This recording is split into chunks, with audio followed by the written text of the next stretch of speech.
but absolutely everything, from the breaking political stories of the day to law and order, what's going on in the channel. We're not afraid to hold people to account. We always make sure we include your views on our show. Indeed, if you're thinking it, you can guarantee that we're saying it. So make sure you join the conversation with us, 10 a.m. until midday, Monday to Thursday, but to the point on GB News.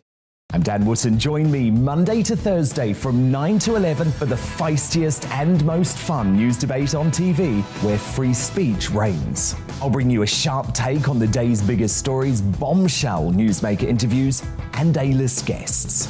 And I guarantee you, no spin, no bias, no censorship, and no reason to go to bed. That's Dan Wootton tonight, Monday to Thursdays from 9 on GB News.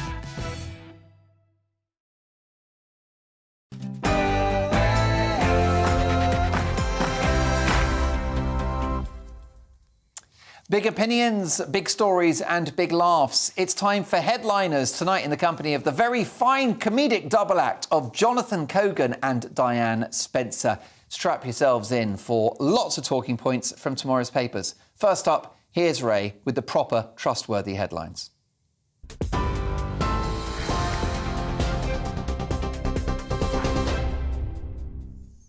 Thanks, Mark. Here's the latest, keeping you up to date from the GB newsroom. President Zelensky hopes to secure a commitment to provide heavy weapons at upcoming talks with the US Secretaries of State and Defense in Kyiv on Sunday. Speaking at a news conference in Kyiv, he said the supplies were vital for Ukraine to eventually retake Russian-occupied territory. Today, Russia resumed its attack on a giant steel plant in the port city of Mariupol. Footage from the Ukrainian nationalist Azov battalion appears to show up to 1,000 women and children sheltering in underground bunkers. Earlier, Britain confirmed that it will provide more defensive military aid to the country, including anti-tank weapons. Meanwhile, in Kharkiv, 3 people have been killed and 7 wounded by Russian shelling. Firefighters have been battling blazes after the heavy bombardment. Russia says it shot down a Ukrainian fighter jet and destroyed 3 helicopters in the area. Health Secretary Sajid Javid is urging men over 60 to take free tests which screen for bowel cancer. The NHS says only 1 in 20 would go to the doctor if they had symptoms, with men less likely to take up preventative screening than women do. Nearly 43,000 men in the UK are diagnosed with the disease each year, with 16,500 deaths every year. Firefighters are tackling a blaze at a heathland in Dorset in Hampshire. Images on social media show flames covering a vast area of rural land with thick smoke pouring into the air. Dorset and Wiltshire Fire and Rescue Service attended the incident at Canford Heath earlier this afternoon. The fire is now surrounded and under control, although road closures are expected to remain in place. Looking abroad, and polls predict that President Emmanuel Macron could reach over half of the votes cast as France heads to the polls tomorrow. It's expected to be a much tighter race against his rival Marine Le Pen than their previous face-off in 2017. French journalist David Chazan told GB News Le Pen's plan to scrap income tax is appealing to young voters. Marine Le Pen has economic policies that Emmanuel Macron says simply don't add up to economic sense. He says she'd bankrupt the country in next to no time. And she's effectively offered a huge bribe to the under 30s by telling them that she will scrap income tax for them. They won't pay a penny. And she also wants to make big cuts in VAT. And finally, the Earl and Countess of Wessex have been met by a group of protesters on their visit to St Vincent and the Grenadines. On the latest leg of their Caribbean tour, around 15 people stood outside Government House demanding an end to colonialism and reparations for slavery. Earlier, the couple received a warning from Antigua urging the royals to avoid phony sanctimony over slavery. On TV, online and on DAB+ radio, this is GB News. Now let's get back to those headliners.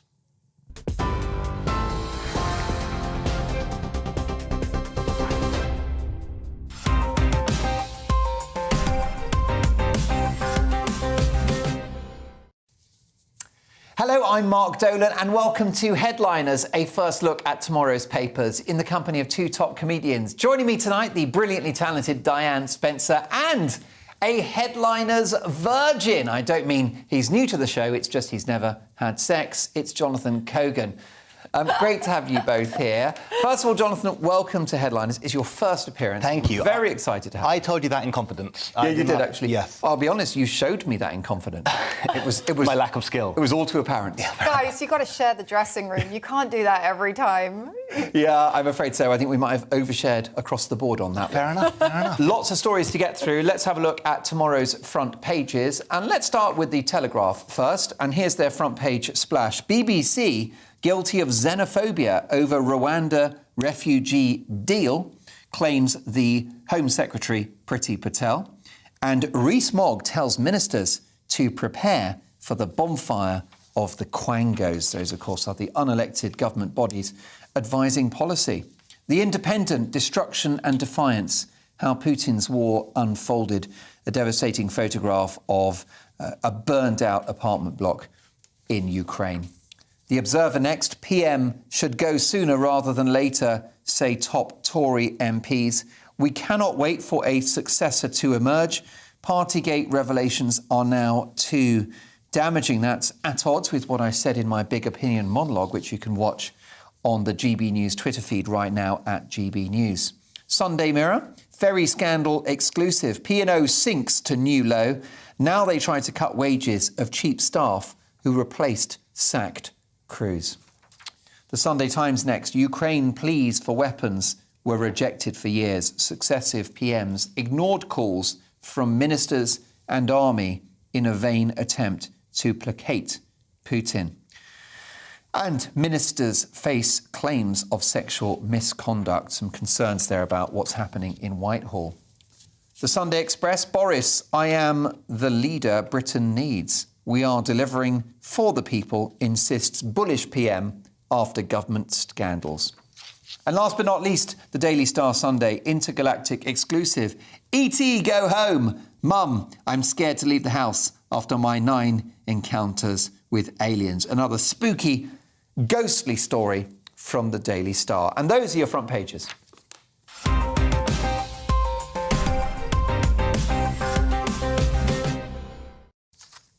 Our top story is from the Sunday Telegraph, and Priti Patel has come out fighting. Diane, tell me more. Yes, well, obviously, Priti Patel is currently pushing forward this Rwanda settlement policy, and she has said the BBC are guilty of xenophobia over the Rwanda refugee deal.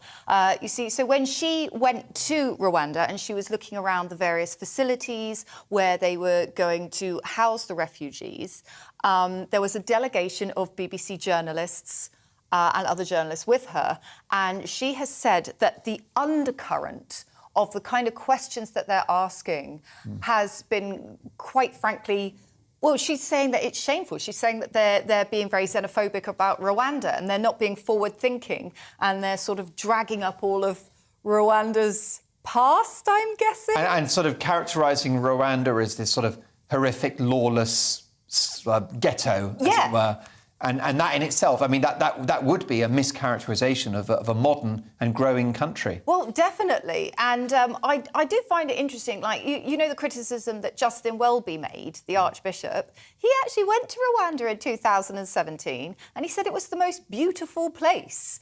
And you kind of think, OK, I get it. It's because it feels very inhumane that people who are, they take hours to cross the channel and then they get to Britain and then they go, and now you've got to fly 8 hours to Rwanda. It just, it doesn't make you feel good. But yeah, Priti Patel has come out fighting. And even there was another article in the Daily Mail, for those people who kind of want to read around this story, where they actually spoke to people who are thinking of making the journey across. And they were saying, to be honest with you, now the fact that I could get picked up and sent to Rwanda, I'm kind of thinking about staying in France. So it's a disincentive to come over? Yeah, definitely. Okay. It's interesting, isn't it, Jonathan, because I think the media have characterised this Rwanda idea this Rwanda deal negatively, in a negative light. And of course, the Archbishop of Canterbury has said it's ungodly to send people who seek refuge and he should know to another continent, right? Yeah. He's got the robes to prove Absolutely, it. yeah. And the funny, stick? yeah, the stick. That him? The stick. Yeah, is that? He's got a stick Is that somewhere. Shepherd? I'm sure he's got a stick. Also religious. And a funny hat. But the bottom line is that, you know, the polling suggests that a good number of the public support this, not necessarily because they're racist and want to sort of shove people to another country, but a lot of people are persuaded by the idea that you destroy the business model of the people traffickers with a clear message that if you cross the channel, you won't actually arrive in Britain. Yeah. Right, so it really is, they see it as a disincentive from coming over here in the first place because you get moved to Rwanda. Now, some of the criticism about it, I think it generally comes not because of the country Rwanda itself, it's because people just have a problem with immigrants being turned away, I suppose. And if it wasn't Rwanda, if it was another country, I can imagine similar arguments would also be made for that. Yeah. But I don't actually know very much about Rwanda at all. So this I'm not sure Priti Patel does either. But the bottom line is they'll take the people illegally crossing the channel, and she's like, jobs are good 'un. Because, I mean, this is a Home Secretary that's been under pressure now for years over this issue, hasn't she? And, of course, the Tories, they don't mind a bit of BBC bashing, do they? Oh, no, they love it. They love it. They love the BBC bashing, and now they're selling off Channel 4. I mean, I'm fingers crossed we get rid of the licence fee. Do you pay yours? Listen. Yes, well, I have to, don't you? Don't you have to? You just say you pay it, and then... I mean, oh, no, of course I pay it. Well, but what I think about this is that, with Priti and the Rwandan policy... You know her quite well, obviously. Oh, yeah, we're on first-name terms. She's your bestie. Are you in a WhatsApp group with her? Totally. Glass of white wine every Friday. It's lovely. I mean, like... but anyway, yeah. So we... I think that... I can understand it, but that... Rwanda has actually got a history of helping out refugees. It's actually got a history of taking people from different countries and trying to resettle them. Now, that's not always gone well, which is some of the criticism that has been then levelled at the Rwandan government, like with what happened to the people who came across from Libya. And when Priti went and looked round a place called Hope House, which is where they will be housing some of these people, they actually moved out the orphans. They're adult orphans, I will stress that. Right. The adult orphans who were there because of the genocide that had happened in Rwanda, they sort of moved them out and took them on a bus tour for the day while Priti looked round the hotel. So when the Rwandan government are pulling moves like that, it doesn't help. Yeah. But, yeah, it's an interesting plan. We'll see what happens. But the Rwandan government are very keen to help out. For sure. An interesting debate that will rage on. Diane, a really tough story, more tragic news from Ukraine. OK, so this is a very upsetting story. So if you're a little bit sensitive, just take a moment, a deep breath, maybe a cup of tea. So a 3-month-old baby is among some of the 5 dead and 18 injured as Putin has launched another horrific missile attack on Odessa in a fresh assault. Now, this is the continuing situation, obviously, in Ukraine. So what is happening is Putin is attacking the east of Ukraine, the Donbass region. And when you look at Ukraine, I have to sort of do this backwards for the viewers. So this is sort of the east section, and it sort of curves round like that. This is the section that Putin wants. You see, down here, you've got Crimea, and Odessa is over here, and there's Moldova over here. Now, there's a section of Moldova called Transnistria. And that's the way you must say it, Transnistria. It's a beautiful accent. I mean, not the way I do it, but you've got to try. And that has got a very heavy Russian population. There's like 29% of people who are Russian there. And they're in the east of Moldova, and they're not a recognised independent republic state, but they are an independent presidential kind of... They're not recognised, like they're not allowed their own category in Eurovision, but they've got their own president, they've got their own currency, and they're pro-Russian. So it's weird because you've got the Ukraine and their Donbass region have this weird pro-Russian east bit. You've got Moldova over here, Russia's here. You've got Moldova over here, and they've got a weird east bit of their country which is very pro-Russian. And what Putin's trying to do is he's trying to connect up all these bits. You've got Crimea, you've got Mariupol, which is under sustained fire because they're trying to take the last of that. And then you've got Odessa here, which is where this missile launch has been taken. And they're trying to make this corridor which connects it up and sort of They're trying to essentially shrink Ukraine. Does Putin take Ukraine eventually, do we think? Not the whole thing, he doesn't, no. No, he definitely doesn't get the whole thing. So he hopes to gain a strategic advantage, then negotiate some kind of settlement with Zelensky and come back to Moscow a hero. I suppose so. I mean, what kind of Moscow he will return to is very interesting. I was reading quite an interesting article on all the influencers who have been shut down because now Instagram is not available to them because the Russian government has shut it. And Meta, the people who own Facebook and WhatsApp, are obviously clamping down on the social media too. And there's a lot of people there who are anti the war, but they just don't want to speak out. So... yeah, I mean, we're all kind of hoping that Putin just dies. Yeah, well, apparently he's been quite sickly. Did you see that footage of him? Quite wobbly, I thought. Yeah, definitely. I mean, either he's on a raging hangover.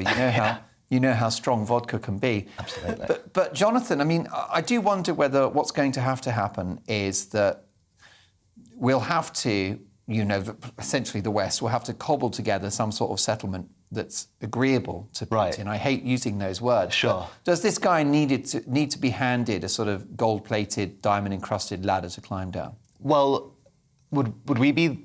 Who are we to do it? Essentially, would that be? I guess lifting sanctions. Right. Okay. I mean, you're pulling faces at that one, Diane. Oh, it enrages me. I just want to pour all the weapons we possibly can into Ukraine and just cheer them on because I just don't want to reward this. I don't want to reward this behaviour, and it's not his, and it's just it doesn't set a good heartbreaking. precedent at all. It sets a terrible precedent. And he didn't stop at Crimea in 2014. No, he didn't. Will he stop at Ukraine and he said he in would. 2022? I know he made so many promises. There you go. Well, look, that is, of course, another very troubling story, which will, I've got to say, deep regret, continue. Sunday Mirror now, and should we be worried about a nuclear missile named Satan, Jonathan? Well, this is some more uplifting news. So there is a new intercontinental ballistic missile that is called Satan II, and Russia plans to deploy Satan II nuclear missiles capable of wiping out the UK, which I'm quite sad to have read, but certainly exciting times, to say the least. I mean, these are missiles that can travel 11,000 miles and carry 10 or more nuclear warheads, which are capable of destroying an area the size of the UK. Now, obviously, that's quite frightening, and the fear is that these may be used after an escalation against Ukraine and who knows where else. Call your loved ones, and yeah, basically, it's a bit stressful. And if you're calling your missile Satan II, you're probably the bad guys. I mean... You are. But also, is it going to be a rubbish sequel? That's the other question. Yeah, why couldn't they call it Satan 1? I guess that was probably taken because it's Hillary Clinton's car's name or something. I don't know, but it's a very horrible name. And what else could they have called it? Like, what other names could they have done? Yeah, that's right. And the thing is, I didn't really mind this nuclear weapon that was going to destroy Britain, but once I heard it was called Satan, exactly. I was like, I don't like it anymore. Exactly, but they must know they're the bad guys calling it. I feel like we call our weapons, like, nice, angelic. The Liberator? Yeah. That will be better. Exactly. It's not so bad. Just before anybody starts panicking and buying all the baked beans, it's not too bad. They've done their first missile launch test. So they've done their first test, and also they're going to be storing all of these Satan II missiles in the old missile silos. And so we know where they are. Well, we know where all of those are, and thanks to all the James Bond films, we know how to get into them. We know where the monorails are. We can get round and we can defuse them. It's fine. Exactly. And I was going to say, so these tests have come after years of delays due to funding issues that Russia have had, and I've heard that they're actually going to launch a Patreon to speed it up. Of course they are. GoFundMe. Yes, GoFundMe. With a picture of Vladimir Putin. Yeah, exactly. Thumbs up. Yeah. Give what you can. Rubles. Even £5 is welcome. Exactly. Yeah, and he's going to do Please donate. He's going to do a fun run as well, just to top up his coffers and grow a moustache. A fun taekwondo marathon. Hasn't he? He's been de-taekwondoed now. They've taken away his belt. Is that right? Yeah, I heard. That's. Do you think eventually they'll take away that horse that he rides topless on as well? Is that the ultimate sanction? I think so. His fishing rod? Wasn't it a bear? In my mind, it's a bear, but maybe I've made that up. What, that he rode a bear? Yeah. He doesn't ride bears. No? He just sort of... He's a bit too friendly. I think him riding a bear is just a vicious rumour. Yeah, it's a euphemism. I'd love to see that photo, though, I've got to say. Putin on a bear. It's the ultimate metaphor, isn't it? Yeah, it really is. Fantastic stuff. Well, look, we found, I think, a second career for Diane Spencer. Wartime spin doctor. The Observer now, and Jacob Rees-Mogg has left a rather passive-aggressive note, Diane. I've got to say, I love this story. Oh, yeah. Jacob Rees-Mogg has got his big boy pants on. So, Jacob Rees-Mogg has left notes for civil servants who have been working from home, and they have been described as condescending. They are fabulous notes. So he is part of, as well as being the Brexit minister, he is also the Minister for Government Efficiency, but he has no department. So I think surely is that not an efficiency problem in itself? Yeah, that's like when you start in a new job and you haven't got a desk. And you don't We've know all what had you jobs do. like that. And you just sort of lean against someone else's desk Standing around and hope for the What if I best. sit on the end here? Yeah. He has no... I mean, does he have his own stapler? Does he have his own pens? No, Who knows? does he have an extension? You know, is he on 3745? Just on a rotary somewhere in the basement. And also, has he got a code for the photocopier? Probably not. That's why he falls asleep on those benches in the Houses of course. Parliament, because he doesn't know how to get out the building. No. So he just has to have the occasional kip.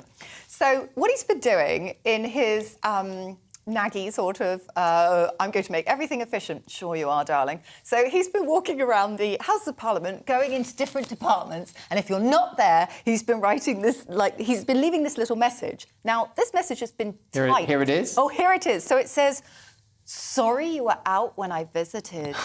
I look forward to seeing you in the office very soon. With every good wish, Right Honourable Jacob Rees-Mogg MP." Oh, the full name, the full title. Oh, my God, the vomit. I would just write Reese in the end. Yeah. Yeah. But that's like a stalker, isn't it? It's not a government minister. It's a creepy, as creepy we guy. said in the introduction. Left a single rose. Yeah, exactly. I really like a nice passive-aggressive note. I leave them around the house for my girlfriend more days than not. Like, there's a big pile of hair, just a little post-it saying, "Please hoover me," just all day, every day. You that can't right? hoover it yourself?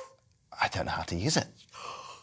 It's a Dyson. Well, there we go. She could put her note on the hoover. Please learn how to use No, it. she can't. She can't write. It's a Dyson, and you're a dinosaur. Yeah.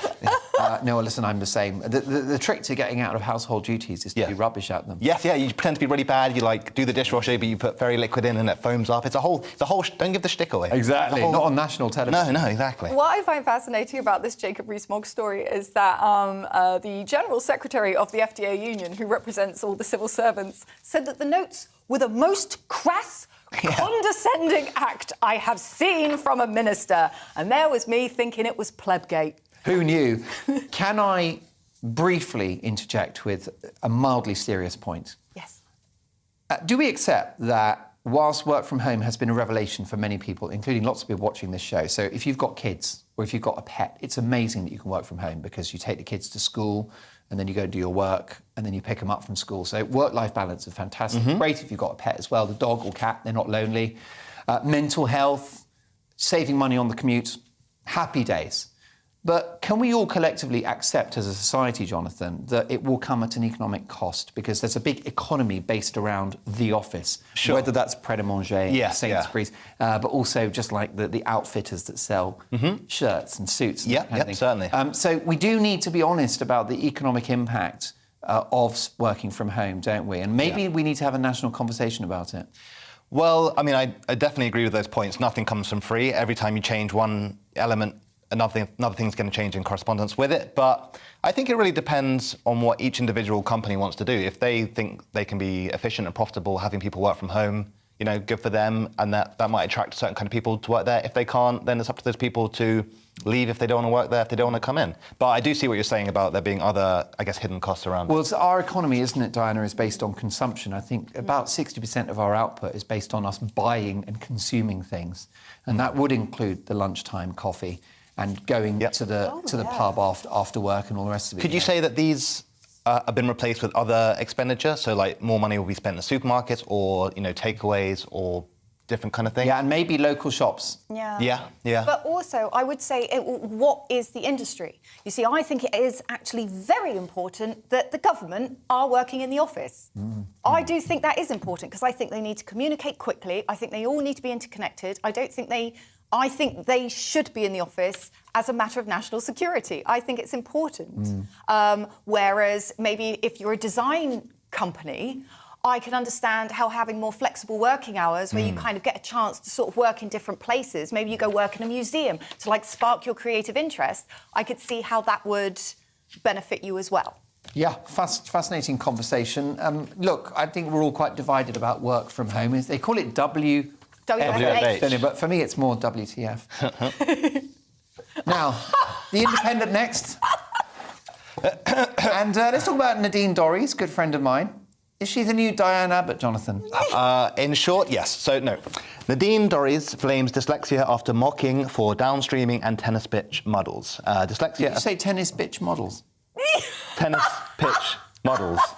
By the way, never Googled tennis bitch models. Tennis bitch models. It's not for the faint-hearted. It's my favourite website. That's my fetish, yeah. It's female dogs. So what did she say? Because she used the expression tennis pitch rather than tennis court. Tennis, yes. She made. I mean, I do it. We all do it. We all muddle our words, but she got pretty much everything wrong, and in a way that seemed very out of touch. It wasn't just like she merged some words together. It was specifically the wrong terms. It was like when my dad talks about my Nintendo GameCube and he's like, oh, have you got your game box running? I mean, this was 15 years ago.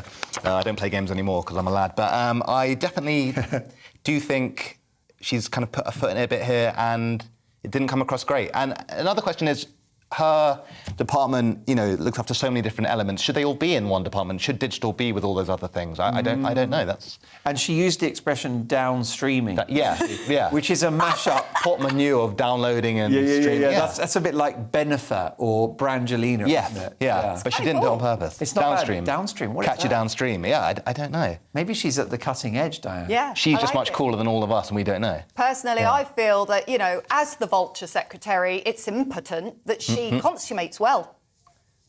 Agreed. Blimey, that was very well crafted. Diane, I've got to... I should mention, shouldn't I, that Nadine Dorries has sort of answered back. She's had a comeback on this. Yes. And on Twitter, she's, look, I've got dyslexia. That's my excuse for everything. Are you dyslexic? No, but it's my excuse. I do. That would do it. Dyslexic and left-handed or something. Yeah, one of them, yeah. Same thing. I mean, is that something that we should take note of? We talked about it earlier, actually. Do you think we should be mindful of the fact that she may not have, don't they call it neurodivergence? Yes, That's the term. So do we need to be more sympathetic to her neurodivergency? Yes, you could be sympathetic to it, but at the same time, you have to accept this is your job. Part of your job is to talk. And yes, you can be sympathetic to it, but at the same time, do you know what? Let's crack a smile.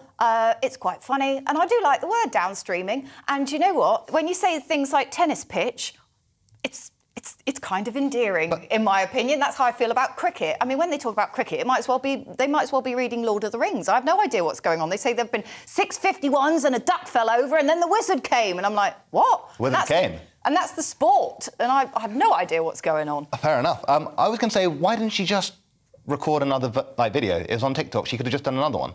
Yeah. Just very easily. Was it live streamed or was it one she shot and then put out? Maybe she's like Frank Sinatra. She likes to leave the little mistake in there, Okay. The little kink, just off the beat. She's an artist. That's what I'm saying. Yeah, fair enough. That's certainly the essence of this show.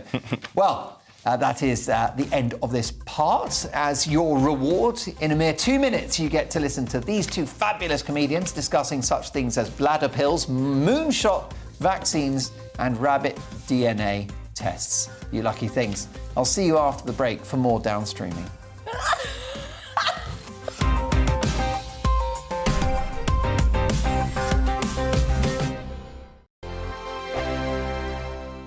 Hello, I'm Michelle Dewberry and you can join me every weekday 6 till 7 on Jubes & Kerr. Me and my panel will get stuck right into the day's events and I can tell you, in fact, I can warn you, expect some robust debates, some strong opinions and perspectives from both sides of the fence. It's about you at home as well. I love to read out all of your comments, or at least as many as I can. So join me, Michelle Dewberry, Monday to Friday, 6 till 7 on Jubes & Kerr. On radio, they call it the drive time slot, 4 p.m. until 6 p.m.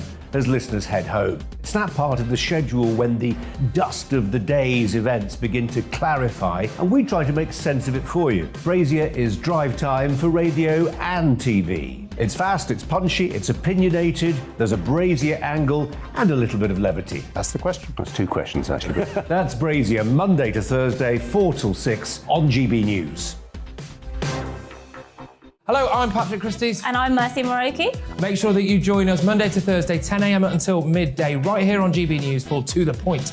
We're not afraid to talk about the topics that matter to you or the big topics that always matter. We cover absolutely everything, from the breaking political stories of the day to law and order, what's going on in the channel. We're not afraid to hold people to account. We always make sure we include your views on our show. Indeed, if you're thinking it, you can guarantee that we're saying it. So make sure you join the conversation with us 10 a.m. until midday, Monday to Thursday, for To The Point on GB News.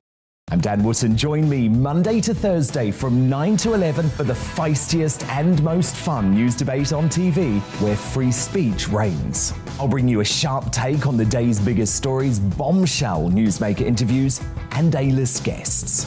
And I guarantee you, no spin, no bias, no censorship, and no reason to go to bed. That's Dan Wootton tonight, Monday to Thursdays from 9 on GB News.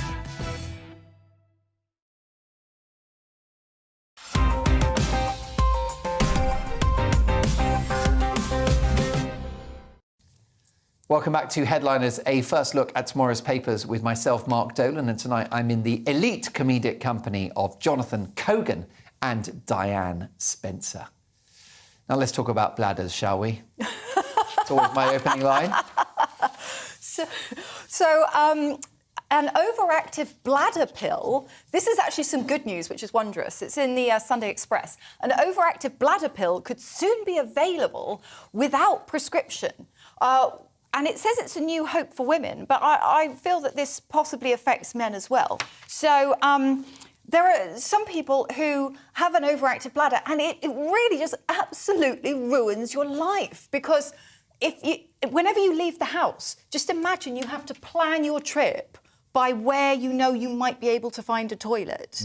So if you think about even coming into London, so you think, right, OK, Vauxhall, that's got a toilet, but wait a minute, what if that one's shut? By the way, you should never wee in a Vauxhall. They're good cars. The owner won't be happy. I would take a Seat, maybe. Yeah, is that the Go down the appropriate real car that you budget would route. be in? Yeah. Well, I mean, there's a device called a shiwi, and it means that ladies can do the things that men do. I saw that. You stand up and... Apparently Yeah. so. I have not got one of these. My Can I friend tell you has that one. I'm wearing one now and I've never felt better? Well, do you feel liberated? I'm certainly sitting up straight. So this is wonderful. So basically, the MHRA, which is the Medicines and Healthcare Regulatory Advisory people, it's great because they're going to look into reclassifying the pill and that helps with this. And they're going to put it on the NHS on prescription, and that will provide a lot of relief to a lot of people. So let's hope they go through with it, really. Not the wee, no. Not the wee, not the wee. Let's hope they follow through. No, don't follow through. Please. But it's important, isn't it? Because lots of people suffer in silence with these ailments. Yeah. And it's a taboo, which it shouldn't be. No, because we all need to pee. And there's actually a group that are lobbying for more public toilets in inner city areas. Yes. Because you think about it, but there's never enough loos for women. You have those ones that guys can stand up in, Yeah. that they have like outside urinals. I feel quite dodgy using one of those, because essentially you just have your, we're on TV, genitalia out in public, and Yes. you're just urinating. And But at least you've got that as an option. Oh, yeah. Unless a lady has a shiwi, she doesn't have many options. No. And, you know... I'd respect a lady who wore shiwi at one of those urinals. I'd be like, fair play, fair play. That is the girl I'm going to marry. Yeah. That's your criteria, isn't Yes, it? it is. Like, Shiwi, flat stomach. That's it. Those are my two. Wow. Yeah. I need one of us because I am portly at the moment. Oh, right. Oh, Yeah. I see. OK. I think it's all muscle. I think there's abs in there somewhere. Somewhere, yeah. Well, listen, my shiwi has come loose, so let's crack on. A shocking example of the kind of rigid bureaucracy that often seems counterintuitive to many, Jonathan. This in The Sun. What's the story? This is enraging. So the headlines: I'm forced to sleep on a bare floor and can't even take my shoes off inside due to council house rule. Now, a grandma claims that she is forced to sleep on bare floors because of bizarre council rules. A lady called Danielle Spencer, who is 41. She's a grandma at 41. OK, nice work. Welcome to Broken Britain. Yeah. So she has to sleep on a blow-up mattress while struggling to keep warm her property in Preston. Now, the problem is there's a group called Progress Housing Group, and their policy demands that social housing tenants have to rip up carpets when they move out. So the next tenants just have a blank slate, which just seems so extreme. Why can't they just get the carpets clean? Why do you have to literally tear up the carpet? I mean, so Danielle says... I've lost all my possessions in the fire. That's why she had to move house. So she doesn't have a bed. So she's sleeping on an airbed now. There's no carpet underneath. So it's only a matter of time until it's going to pop. Now, I feel sorry for her, but that made me laugh. Well, yeah, I know. And it's going to be like one of those Bond movies with the little, you know, the counter is going from like 1 minute, 59, 58. As she gets in. This is just ridiculous, though. Like, what kind of policy is it that you have to rip up the carpet? It's crazy. Unless you've literally sort of had a dog die in the middle of the floor, the carpet is usually good to go. It's like when, you know, some people are really stingy and they sort of take everything, like the light bulbs. Correct. Copper wire. Rails. You don't need to do that. I don't know why Progress Housing Group are making these bizarre rules. Well, it makes me wonder what the guy who made the rule did to his carpet. That what's he done? What's he done to his carpet? Yeah, well, his name is actually Mr. Steve Smith, and he's the CEO of Carpet Rights. I mean, there's a connection. Carpets get dirty sometimes. Carpets are us. Yeah. It's all a scam. But what were you going to say? Well, you know, I mean, I'm not proud about this, but sometimes if I get out the shower and I don't have a towel, I'll dry off on the carpet. I'll roll around, but I would just clean that carpet before moving out. I wouldn't tear it up. Sorry, is this a humorous anecdote or is this the truth? Have you genuinely used the carpet to dry your naked body? You never rolled on the carpet? I never have. You rolled on the carpet? Spencer? OK, Only a you shag don't pile. know how to use the vacuum. I am now concerned about your carpet. My body hair is mostly just hair that's come up from the carpet and stuck to me after a shower. You've never rolled on the carpet? I can't be the only one who's dried on the carpet. Not really. I probably have got into bed slightly damp. I have air that's dried. insane. I've sort of, on a nice hot summery day, I've just sort of welcomed the sun. Well, we've had to picture both of you in the buff. It's an image that my viewers will never unsee. Call in if you dry on the carpet. And I want to apologise to you in advance for the mental damage. Rough shag. Now, talking about the carpet. Independent now. Let's head over to the US Army, often in the news, but perhaps not for the reasons like this, Diane. Well, this is very exciting. So there are going to be trial results of the US Army Moonshot, which is a COVID vaccine that protects against all variants. So, as we know, one of the things that kept tripping us up in the pandemic was that we started off with COVID-19 and it was Alpha. And then suddenly we had Delta, we had Omicron. Now we've got Omicron, BA1, BA2, XE, and all of these other kind of Street Fighter-y names. But the US Army have made this vaccine which it does this. It's a vaccine to smash them all. So it essentially has this thing. I wrote down what it was called: a receptor-binding domain, which to me sounds like some kind of deal with a website you can't get out of. But it's a receptor-binding domain, and there's all these nanoparticles, and basically they've injected them into monkeys, and now the monkeys are they're completely immune to kind of all of the different variants of coronavirus. And they're super intelligent, I heard. Well, I wonder if this is Planet of the Apes. That's how it begins. This is how the monkeys were always going to get us. Yeah. Yeah, because they knew we'd test the super vaccine on them. Now they're all inoculated. They don't need us anymore. The monkeys and Big Pharma teaming up. The ultimate. Big banana? That doesn't work. They're calling it cut that. They're calling it a universal vaccine. That, to me, sounds quite nefarious. I don't know why. Just the name. I mean, I'm not anti-vax. It's sort of setting yourself up for a fall, aren't you? Yeah. Like the next this will get everyone. Variant. Yeah. It's like the kind of unsinkable Titanic. Yeah.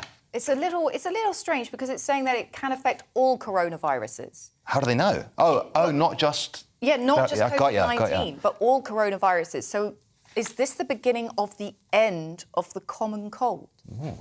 Here's hoping. I mean, they gave up. But there was an institute set up to cure the common cold, which they disbanded, didn't they? Because, they kind of thought that, it was endemic in the population. There was no long-term solution. But, look, it's interesting, and of course, and we'll bring you any more on that as we get it, a big vaccine development there. Now, let's talk about rapid DNA, Jonathan. I can produce DNA myself quite rapidly. I won't explain. It's No, I'll just picture it. So, This is in the Sunday Times. Now, rapid DNA tests keep criminals off streets. So there's been a development in DNA testing where samples do not need to be sent to a laboratory with this new technique. And this technology actually allows you to bring back results from DNA tests in just a couple of hours. Now, this sounds like a really useful technological advancement in this area. It can stop people being held in prison longer if they're waiting for DNA results. So people being like held overnight or whatever. It just seems like a good thing. I can't necessarily see any downsides to this at the moment. As long as the technology works. Yes, exactly. If it gets it wrong. Yes, very because true. obviously, you know, we've had a lot of recently we've had the Theranos trial, which is where Elizabeth Holmes claimed that she could, like, do thousands of normal blood tests on a single finger prick of blood. Right. And she was just fibbing. So I do love the idea of a rapid DNA test, and it's in a little box that's apparently the size of a microwave. So they turn up, and it takes 2 hours to sort of do this test on site. But it makes me think of, you know, like Judge Dredd. Oh, where's it going? Like, how... Well, like, isn't that the future where sort of Judge Dredd pulls up on his motorcycle and he says, you know, are you the one that broke into the crime scene? And he gets the thing, and he's literally got the blood off the crime scene, blood off the guy, 2 hours in the microwave, and then you're driven off on the back of his bike. It's where we're going, yeah. But if it, you know, it might deter more people, there's a higher risk to doing, I mean, probably won't, but hopefully it would. Also, this is kind of good because we've actually lost a lot of DNA evidence with all those carpets being ripped up and thrown away. So it's, I think, it's really quite important. Especially the colossal amount of DNA on your carpet. Yes, yeah. It looks like a Rorschach test. But yeah, no, it's all, it's a real breeding ground for filth. But yeah, so it's you described the show very well, so thank you for that. And more fiction of a science variety coming up in part 3. Yes, we'll be discussing Amber Heard's makeup, why modern vegetables are rubbish, and the Twitter legend that is Libs of TikTok. Who are they? Find out in 2 minutes.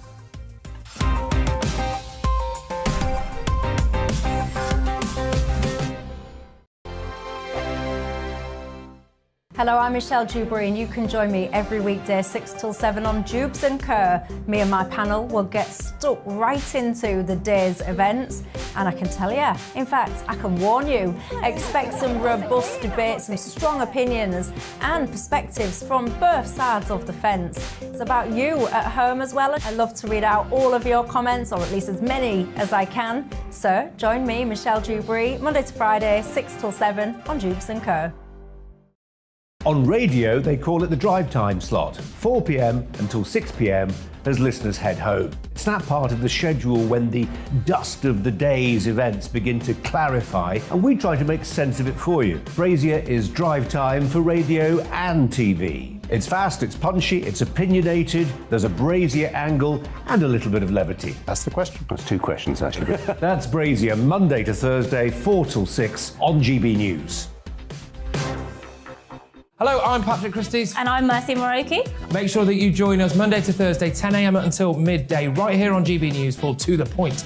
We're not afraid to talk about the topics that matter to you, or the big topics that always matter. We cover absolutely everything, from the breaking political stories of the day to law and order, what's going on in the channel. We're not afraid to hold people to account. We always make sure we include your views on our show. Indeed, if you're thinking it, you can guarantee that we're saying it. So make sure you join the conversation with us, 10 a.m. until midday, Monday to Thursday, for To The Point on GB News.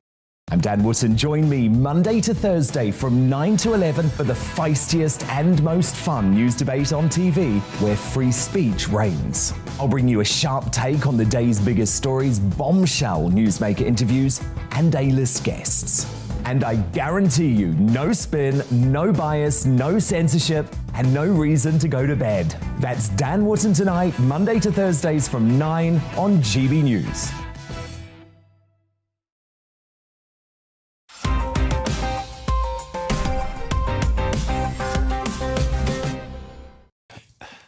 Welcome back to Headliners, a first look at tomorrow's papers. I'm Mark Dolan, and I'm joined tonight by the brilliant Jonathan Cogan, who I think you'll agree is smashing it out of the park as a brand new star on Headliners, and of course, the queen of this place, Diane Spencer.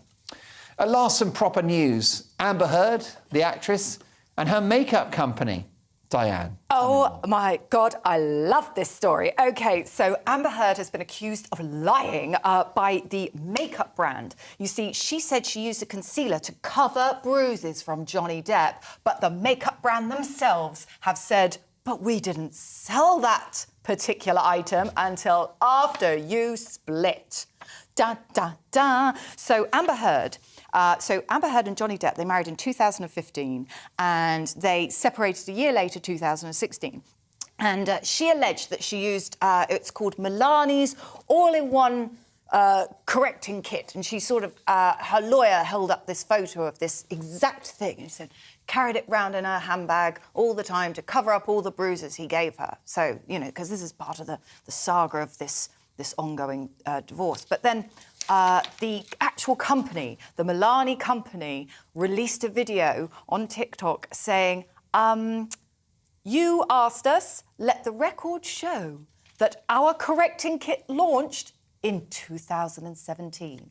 So now, obviously Amber Heard's lawyers are saying this is really unfair, you're taking advantage of an abused woman just to promote your product. It could have been any product, maybe there were samples available beforehand, you know, so they're sort of defending it that way. Because this is a very messy, gross celebrity divorce because they're suing each other for millions and millions of pounds. It's utterly ridiculous, the money that they're suing each other for. She wrote an article in the Wall Street Journal basically saying he had abused her, and now he's saying she's a liar, so he's suing her for defamation, she's suing him for saying that she's a liar, and all this is coming out. And apparently he was... And she's countersuing him for that? Did you say that? Yes, she's countersuing him. Ad infinitum? I don't... Yes, yes. And so now this makeup is the next step in this ongoing... But they're actors. So when they're giving evidence... Yeah. It's going to be compelling, isn't it? And, well, it's going to be credible. Well, they're basically good at pretending, right? So they'll both be really powerful in the witness box, do you think? Yeah, I think it'll actually be quite difficult for a judge. Yeah. And I don't know whether this is a civil case and they have a jury or whether it's a criminal case. I'm not sure. I'm sorry, I didn't look up those details. But it is going to be tricky for a judge because they're both compelling actors. So what are we going to see? I am a little bit obsessed with this. And she sort of put a video forward of Johnny Depp in a rage, slamming cupboards, and he said, yes, I assaulted some cupboards. So it's kind of... And you know you know that the judge is James Earl Jones, so nothing in that trial is real. No, it's all just one big staged and hoo-ha. I am addicted to it. I am loving this. Who do you want to win? Who do I want to win? I want the right person to win. I want all the information to come out. Yeah. Yeah, but the amount of evidence I've read, I'm starting to think that Heard is a bit bonkers. Did she, I don't know if I just saw this on the internet, but did she defecate on his bed? Now there's a question. Allegedly. No, she dried her naked body on his carpet. Sick freak. Absolutely. No, what happened? Well, do you know what happened there? I believe... That's the thing. Yeah, but wasn't there another statement that it might have been a dog Yeah, but we all use that excuse. It's definitely her. You use that excuse? I am not coming round your house. I'm so sorry. Just don't use the bed or the floors or any of the towels or the bath. Great comedian, but not house trained. No, I am a cretin. But yeah, no, I think it was her. I don't know anything about it, but I'm going to say that GB News thinks it was her. There you go. Pick a side, and that's our bed, we'll lie in it. Yes. A story from the Sunday Times to give every teenager deep joy. Scrap GCSEs, Jonathan. I think I had that idea when I was 15. So the story is, scrap GCSEs and give teenagers freedom to flourish. At 75, Sir Michael Wilshaw is overflowing with ideas for reforming the nation's schools 6 years after retiring as boss of Ofsted. So, bit late. Could have done that when he was, had that job. But, yeah, he's got some big ideas. He was a headmaster for many years, and he was the head of Ofsted. And he thinks that schools have now become too strict with silent corridors and egregious insistence on standing up straight. Well, I mean... What is the world coming to? Exactly. Good-mannered students. Terrible. I mean, he's also talked about some hot-button issues. He's saying transgender pupils should have their own toilets and changing rooms, and more must be done to address the mental health crisis, which, fair enough, more must be done to address the mental health crisis. Everyone, myself included, went a bit loopy during lockdown, and anxiety was on the rise. That's when I bought this shirt. It it's been a tough time. So he's got some nice points, but he's not really saying all that much. He's just like, oh, we should be better. Like, okay, why didn't you do it when you were the job? Diane, have you got a strong view on this? Well, I just think that, like Jonathan said, he should have really done something a bit more about this when he had the opportunity. And he's saying that bright students shouldn't stop at 3 A-levels, and he thinks that all students should stay in school for as long as possible. But as a secondary school teacher, I can tell you there are some students who just don't suit it, and they should be allowed to leave. Yeah. So that's my feelings on Do you know what I think? I mean, I'd like to see the resource that goes into A-levels and university. I'd like that to stay in place. So the government's got a huge budget for 16-year-olds up to, let's say, 21, 22 years of age. But I'd like to see it spread across A-levels, university and training. Yeah. So that a 16-year-old can come out of school and go into training to be a painter or an electrician or you name it, if the academic environment is not for them. Right, yeah, absolutely. I think that would be a really great thing, because there are some people, like I knew a boy at school and he was brilliant. He just said, I just want to drive diggers. That's all he wanted to do. And do you know what? Is he a Jamaican man? No, that is my Somerset accent. And what does he do now? He drives diggers, and he loves it, and he loves his job. Yeah. And could he have left school earlier and actually train and drive the diggers? He'd have been so happy. It's just his happiness was delayed, and he had to kind of struggle through school. Well, we saw that debate, didn't we, with Tony Blair last week announcing that I think 70% of young people should be going to university.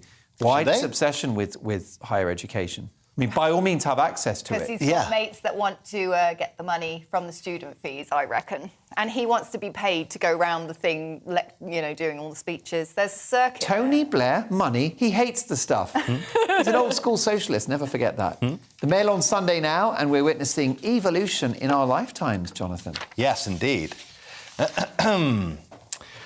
So humans may be getting worse at thinking things through due to... That the right story? Yes. Yes, we got it right. Yeah, excellent. Okay, good. My first time, folks. Stay tuned. So humans may be getting worse at thinking things through due to bite-sized social media posts and videos, shortening our attention span, warn scientists. So scientist and Radio 4 host Jim Al-Khalili, nailed it, said we are arguably getting dumber. The web and social media shorten our attention spans and squash brain capacity. Obviously, we're all turning into phone-addicted morons. It's happening to everyone. We can't concentrate. We are addicted to just constant streams of information. That doesn't really tell us all that much. I mean, maybe I'm speaking for myself, but everyone around me has just become this dopamine-addicted information pig. That's my take on it. I think that's very well put. I can't disagree. I mean, we don't even do grammar now on social media, do we? We don't do sentences anymore. We do emojis, though, which is we've got smiley faces and sort of wacky laughter and stuff. But I mean, it's. You do feel like we're unevolving slightly, don't you think? At times? I think so. I would disagree there, because I absolutely love the fact that I can access any documentary, I can access so much information on my phone and the internet, and I think it's brilliant. And I will watch things that are hours long, and I know other people do too. Do you go on your phone whilst you're watching those things?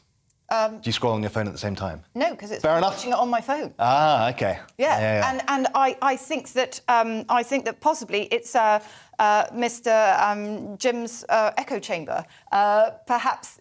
I know a lot of people who do have that incredible amount of focus. It's just that you've got to have something to focus on. Yeah. That's a good point, actually, because there really is a big desire for long-form conversation, which is why podcasts are so popular. And they are 3-hour-long conversations with nuanced debate. So that is kind of the opposite of just scrolling through social media. Yeah, no, I do agree there, actually. I listen to those, but I'm also addicted to my phone. I'm a man of many contradictions.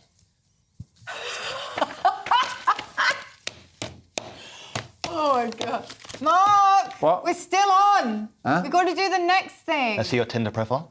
Is it pretty X-rated. Blimey, which way is that? Does it go up that way? Well, let's move on now. And this is for our Islington-based GB News fans. So naturally, it's from The Observer. Sour faux bread. Diane, help me with this one. Oh, my word. An honest crust. The UK government steps in over sour faux threat to bakers. So essentially, campaigners say that supermarkets are misleading shoppers, you see. I mean, they are labelling loaves as sourdough, and they are not sourdough because they've got palm oil in, they've got emulsifiers in. Sourdough is literally 3 ingredients, and that's all it is. I mean, this is such a crummy thing to lie about, isn't it? I mean, they couldn't rise to the challenge. They couldn't work hard to prove themselves. It would be the yeast they could do, but they can't. So there we go. We've got all this crap bread, but I don't know, it's an article in The Observer, and that's only really read by old crusties anyway. I didn't want to interrupt. I've got to say, though, hearing that gave me indigestion because I'm gluten intolerant. Fair enough. I'm going to have to... your jokes there, they're repeating on me. Hey! Nice. Look, I mean, we know sourdough is very sort of premium stuff, the proper craft sourdough, isn't it? It's made of, I think, rye, water, salt, and 50-pound notes, I believe, are the main ingredients. And pretence. Yeah. But what do you think? Because my pet hate is the supermarket versions of bread. So, for example, a regular supermarket baguette is the least French thing on the planet. Okay, because it's basically good baguette-shaped bread. It's not a baguette. Oh, right. Okay, it's just a long roll. Yeah. Okay. It's a long, disgusting roll. This is my pet hate. I don't know if you guys have got a problem with. No, fair enough. I mean, because they say it was fresh baked. There's lovely fresh baked bread in the supermarket. It's basically sort of this half-formed, weird, lobotomized bread that goes in. There's the Real Bread campaign, and they've said that there are literally supermarkets are using loaf tanning salons where you get a half-baked bread, and they're saying it's freshly baked, and it's not. It's a lie. The bread made without additives and using a live sourdough starter culture. Well, look, we've had a starter culture. What were you going to say? We're in the starter culture wars. That's all I wanted to say. I've been waiting to say that for an hour, and I'm not going to lie. It was worth the wait. Yeah. Worth the wait. Look, a couple of seconds. I really want to know about the libs of TikTok. Who are they, Jonathan? I think they're quite an important group. They are. Well, the libs of TikTok themselves are people who are on TikTok making videos, but the the Twitter account, Libs of TikTok, is an account. Well, I'll read a headline. So this is in the Sunday Times. Libs of TikTok. Twitter provocateur gives Republicans new weapon in war on liberals. Now, I don't follow this account, but I have seen lots of stuff retweeted from it by other comics, and it's basically a collection of videos taken from TikTok of very left-leaning people making often quite embarrassing and extreme videos. It's not just people expressing either like socialist views or whatever, it's normally quite extreme behaviour that can be considered embarrassing or just a bit silly. And yeah, it's posted to be made fun of, I think. I don't think it's necessarily a weapon that Republicans are using in the culture war. It's just, look at this is a bit silly. I agree, and I agree with the commentator who said it's lucky that we've got them because if not, we wouldn't know just how many bonkers people were out there. The truth will out. Can I thank the fabulous Diane Spencer and Jonathan Cogan? I'm back tomorrow at 9, and we've got headliners with Sajila and Nick. See you then.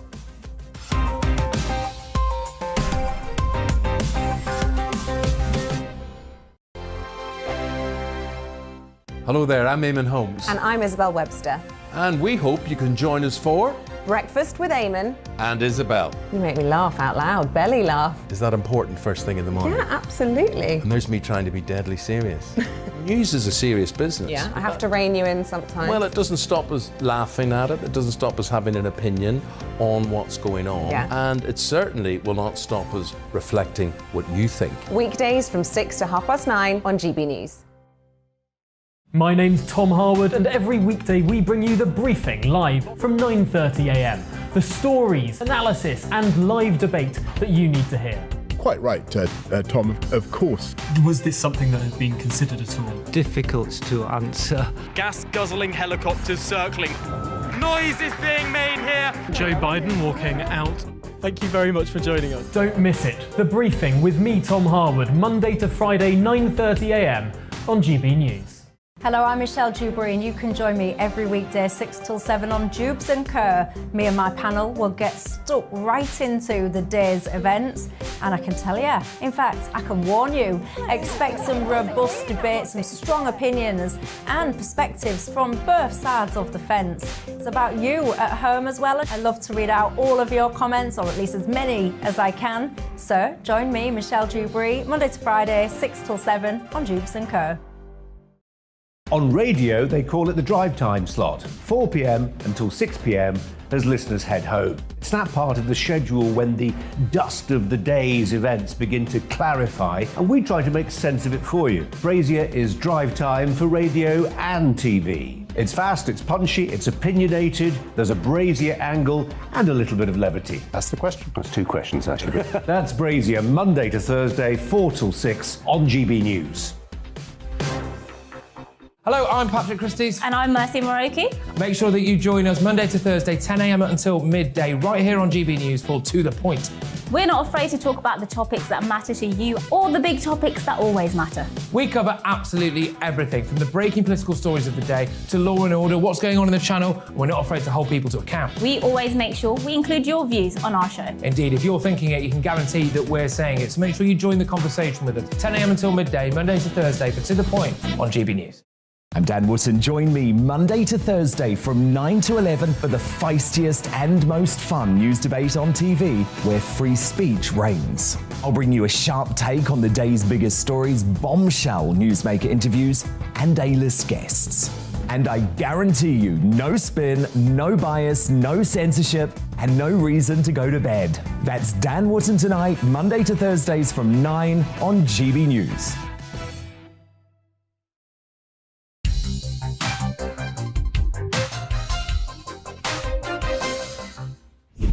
You did first dates for charity, so you weren't looking for love on that? I wasn't looking for love, no. It was... they wanted me to go with a guy.